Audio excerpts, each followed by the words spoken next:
If you're new to Bitcoin, take your time to go out there and Google it and learn about it. It truly is one of the most important inventions in the history of humankind, and certainly the most important invention since the internet.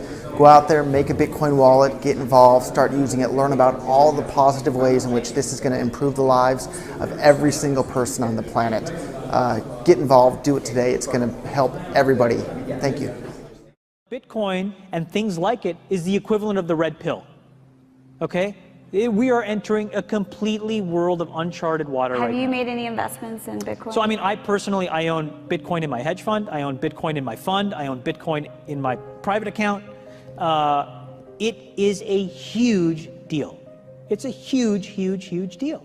Because what you're talking about right now is for the next 3 to 5 years, an unbelievably better store of value. It is gold 2.0. I think this is a currency that's really going to work eventually. Well, I think it is working, and there will be other currencies like it that may be even better. But in the meantime, there's a big industry around Bitcoin. There is no Bitcoin company. There is no Bitcoin building. There's not even a Bitcoin server anywhere that you could shut down. It is completely distributed. That's what's unique about Bitcoin. It is, for the first time, a way for the two of us to exchange value online without a third-party intermediary. Until the invention of Bitcoin, for you and me to exchange money online, we had to employ a third party, like PayPal, like Visa, like MasterCard, right? Now we live in the 21st century. If we want to have a video call to China, we can do that for free.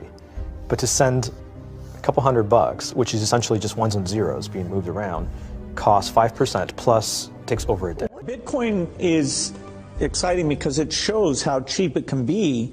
Bitcoin is better than currency in that you don't have to be physically in the same place, and of course for large transactions currency can get pretty inconvenient. You'll see Bitcoin trading at 1,000, 2,000, 5,000, 10,000. Rick Falkvinia does an excellent analysis. He predicts that Bitcoin will capture between 1 and 10% of the global Forex market, which implies a price of between $100,000 to $1 million per Bitcoin.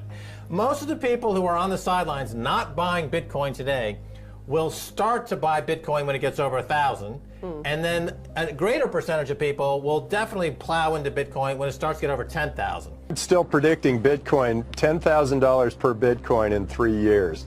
Casares, he is the CEO of Zappo, which is a Bitcoin wallet and Bitcoin vault. I think it's mostly a very positive thing. I think we're going to see ups and downs like with any other emerging technology, but I think Bitcoin is here to stay, and it makes sense that it be taxed and treated like any other. So let's make a bold call here. In 10 years, what do you think Bitcoin will be worth? One Bitcoin? Between $500,000 and $1 million. And seeing how Chinese are buying Bitcoin like crazy, I actually had to adjust this number upwards. But then you come up with a number of about $2 to $5 million per Bitcoin. I suggest that everyone go back to buy one Bitcoin. Not too much, only one is enough. If everyone in this world, people, just to go back buy one Bitcoin, you know, the Bitcoin value go to the $1 million. And when the Bitcoin have $1 million, you know, all around the world will be crazy, and everyone will be the follow, and the other digital currency just to be, you know, be grandson of the Bitcoin. So for me, I think for a lot of people, they don't exactly understand why it's Bitcoin.